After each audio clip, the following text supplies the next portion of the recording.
So the first part of the presentation will be about digital rhetoric. I will try and present an alternative to Aristotelian rhetoric. For that, we delve back into classical Indian philosophy. Digital rhetoric, it provides many other affordances. Apart from, if it's a face-to-face rhetoric, it has its own advantages. But when we talk of digital rhetoric, it encompasses, different strategies of self-expression and collaboration. And one of the problems with deliberative democracy is the uncivility on the internet, which leads many people to just stay away.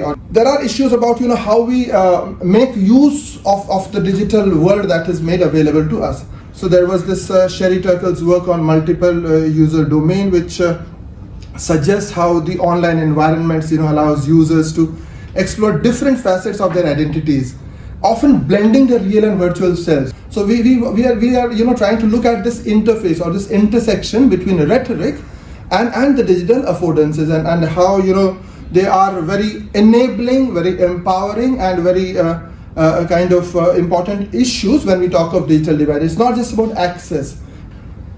So far, most of the studies has been on this idea of Aristotle, and that's basically when we talk of rhetoric, we talk of Aristotle and his ideas of ethos, pathos, and logos, and so on and so forth. How online debates employ the idea of ethos, as we say, like emotive appeals to those kind of things. My idea is to present a kind of an alternative epistemology from India's classical philosophy.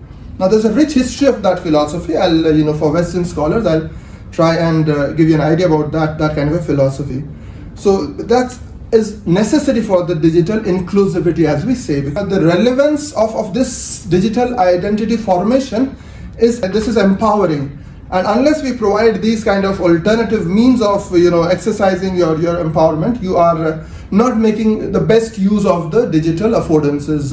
It's important that individuals have the necessary skills and the cultural competences to participate in these digital platforms.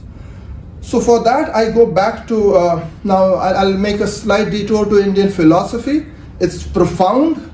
So most of our orthodox philosophy started off as oral culture. So there were a string of thoughts, aphorisms about all these things, and Nyaya is one of those thoughts. Nyaya is the rational school of thought. It was composed in 2nd century before current era. First written commentary was in about 450 current era, and that's where the first commentator, Vatsayan, wrote about what the Nyaya Sutras were, and this debate carried on for hundreds and thousands of years, latest till 17th century. So right from 2nd century BC to 17th century current era, there have been these kind of debates about alternative epistemologies. So basically the Nyaya emphasizes what is in contemporary philosophy known as reliabilism. So it aligns the contemporary concept of reliabilism, asserting that knowledge occurs when cognition is generated through the correct mechanism. So this cognition has to be backed by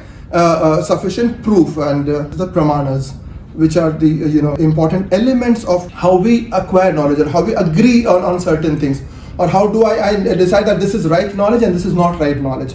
So there are very profound levels of these evidences. And I don't want to get into that because this is not about the Nyaya philosophy. But one part of Nyaya philosophy is about that hypothetical reasoning, the tarka. Because if there are disputes, there are ways of emphasizing that what is right or what is not right, and that is again a part of this Nyaya philosophy. So there are 5 points to that. So this is known as the Panchavayava Vakya, which is the syllogism that we're talking about. So there are these 5 things that make a part of that kind of a rhetoric. So the first one is the proposition. For example, if I say the hill is on fire, that's a proposition. How do I know that? Because there is smoke. What is the example for that? Because in the kitchen, whenever there is a smoke, there is a fire. So that is the drishtanta, or the third level. The fourth is the upanaya, which is about which suggests that similarly the hill has smoke, and therefore the hill is on fire. So this is the 5 level of reasoning which is inherent in the Indian rhetoric, if I can call that.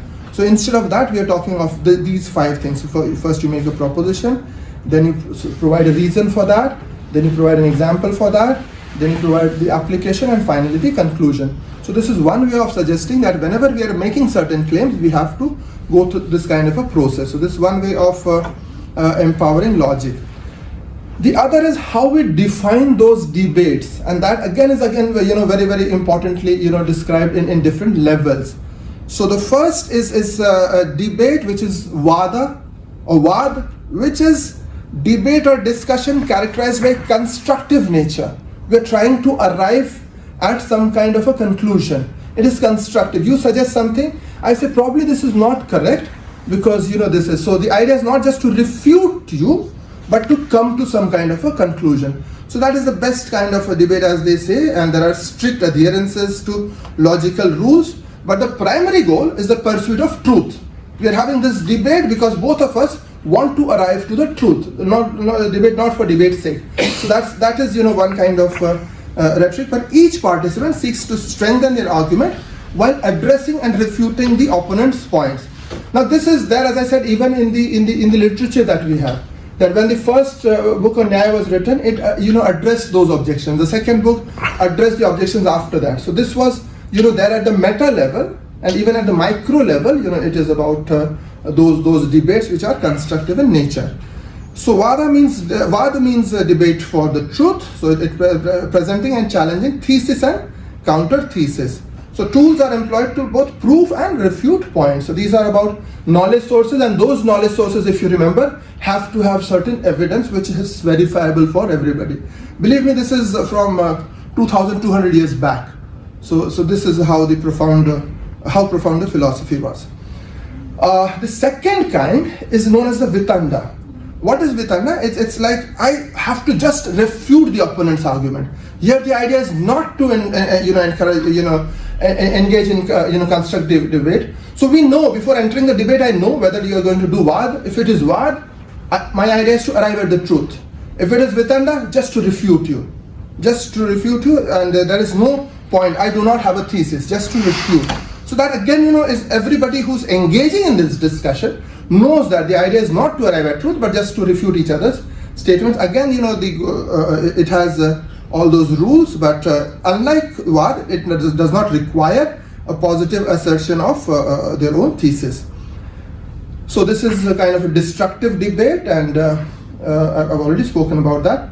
The third form, so there are 4 forms, as I said. Very quickly I'll come to the third form, is Jalpa, which is a contentious form of debate, winning through any means. Now the rule is that no first use, just like nuclear weapons, no first use.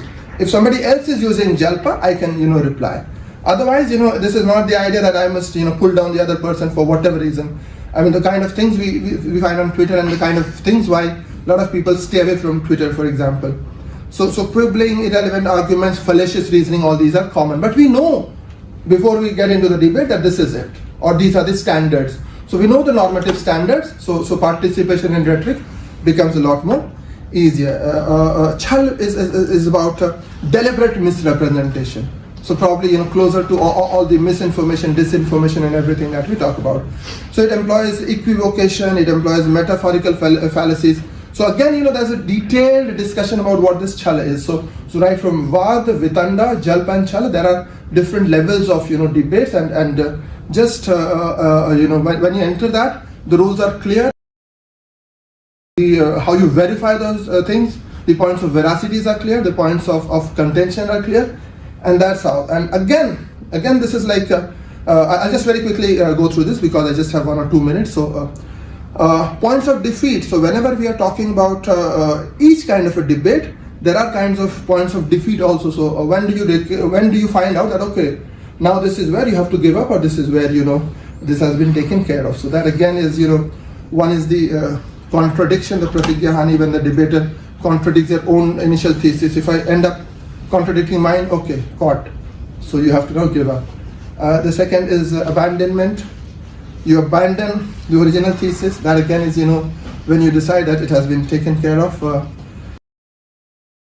Contradictory, again, that is a point of defeat. Incomplete argument, again, that's a point of defeat. excessive. So again, that's a point of defeat. So as you can see, I'm just quickly rushing through because just half a minute.